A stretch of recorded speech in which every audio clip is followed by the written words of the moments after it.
This video is not sponsored by any of the games mentioned, although I kinda wish they did. Now with that out of the way, let's move on to the video! Hi there! For today's video, right, as y'all can see from the title, is basically the games that I play during my summer break. If y'all didn't know, I'm a going year... I'm a going year 3 NUS student, and right now it's my summer break, so I didn't manage to get any internships. Aww. So I just spent most of my time at home. Yeah, and during these few months I've been playing a few games, I guess. So here I am trying to share my favorite games to you that I played during this summer break, and hopefully you'll be interested in it after this video and perhaps download it, play it, I guess. Okay, so the first game is my all-time favorite game, and it's called Genshin Impact. I usually play it on my phone, but since I'm filming with my phone, so I'll show it to you on my iPad. Yeah, I love the entire aesthetics of the game, as well as the music. They actually hire actual orchestra musicians, I guess, to actually play the soundtrack that they have in the entire game. If y'all didn't know, Genshin is a free-to-play game, and it's an adventure-based game. You'll be able to control 4 characters at a time, and you'll be able to fight monsters, earn materials needed for you to level up, etc, etc. You know, the typical adventure game. But the reason why I really love this game is the storyline, but I wouldn't spoil much for you. Basically, it's you'll be playing the main character, and the main character has a twin sibling, and your twin sibling got captured by this random god out of nowhere. I mean, y'all can watch the official trailer for the game. You'll be on a journey to find your twin sibling with Paimon emergency food.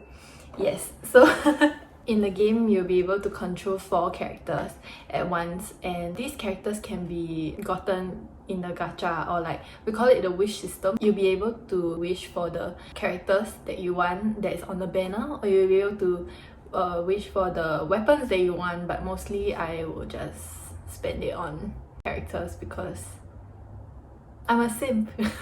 There's a lot of room for discovering, so it's like an open world game. You'll be able to run around the entire map and interact with the NPCs, non-playable characters, yeah. Collect items that you see on the ground, or chop trees. You'll be able to see many chests, and you'll be able to open them. Who doesn't love opening chests, right? Even events. I love the events. There have been so many events that Genshin has released. They release I think every month. Every month there's a new update. So the current update, which is happening next Wednesday, I'm so excited. But I think by the time I post this video, it will already be out, and it's the 2.0 update, where there will be a new area on the map that will be released called Inazuma, and it's Japanese themed. I can't wait! Oh my god, I'm so excited for this entire game in general, which is why it's my most favorite game. You'll be able to play co-op with your friends, which is amazing, because I think I am someone who gets very bored easily. Based on my gaming habits, if it's a game that allows me to play co-op with my friends, I am more likely to stay interested in the game. The reason why I've been playing this game for many months now, I started in November 2020, and right now it's July 2021. Yeah, so it's been 9 months, and I've been playing it for almost every single day for 9 months, which is quite insane. If you're someone who likes to play games with friends, right, I would recommend you to download this game and recommend your friends to play so y'all can play it together. Yeah! So yeah, this is actually basically Genshin in a nutshell. I don't know if y'all know, but I bought a Switch last year when it was during the circuit breaker period because I was bored, and I really wanted to try this next game that I'm gonna introduce to you, which is Animal Crossing New Horizons. Actually, I contemplated very long in terms of buying a Switch Lite, and buying the game itself, because I am not a big fan of paying for games, and I usually only play like free to play games. I ended up succumbing to my temptations and I bought the game. No. Yeah, so this is like the first game that I bought on my Switch.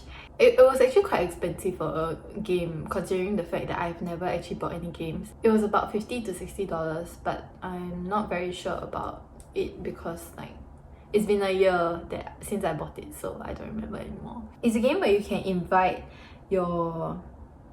I wrote like what I wanted to say on a book, but I don't actually know what I wrote. Anyway, you can invite like your favorite villagers to your island, of course with a lot of effort and perhaps money if you plan to buy the characters. You can also make friends with them. You can give like clothes, furniture, anything to them actually. And actually the cute thing is that when you give them your items, let's say you give them a dress, and then they will actually wear the dress like once in a while, or if you give them a furniture, they'll put it in their house. So yeah, I think it's very cute like concept of making friends, assuming you don't have friends to make in real life. Yeah. You can also customize your island. For my island, I have already done it once and then I redid it recently during this summer break. Although I'm not like completely done, but I kind of like am done with it because I got bored.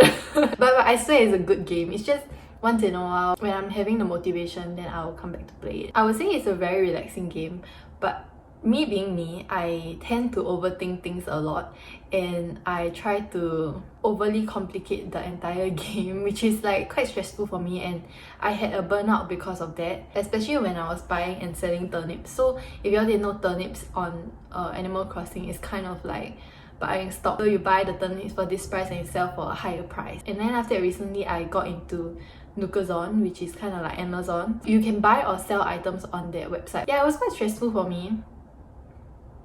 But that's only because I overcomplicated things. There's very little commitment level because you can go in any other day. Like I can go in after a few months, you know, that kind of thing.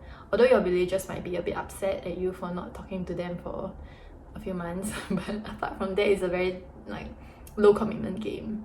That's kind of what Animal Crossing New Horizons is in a nutshell.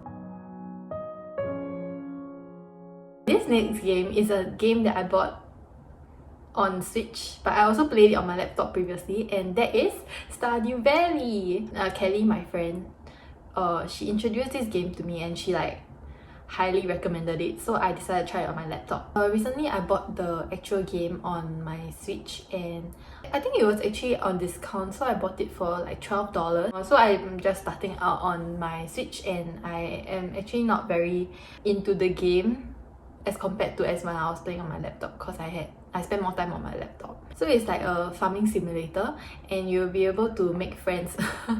I see a common trend between these three games, which is making friends.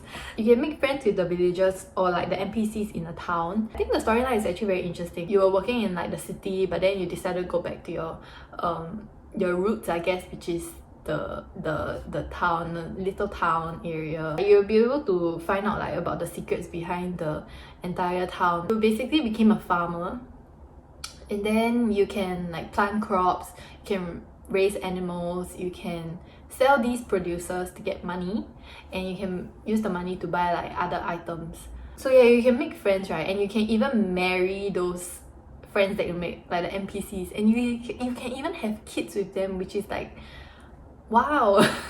I honestly think that it's a very relaxing game, but me being me, as I said before in my Animal Crossing story, I tend to overcomplicate things. So every day you'll be able to have this like fixed set of energy. So wherever you do like plowing the land, watering the crops, etc, all this takes up energy. I try to spend the entire day trying to spend that energy because I have to make use of the resources that I have.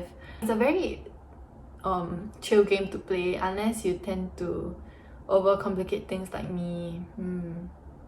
This is kind of what Stardew Valley is in general.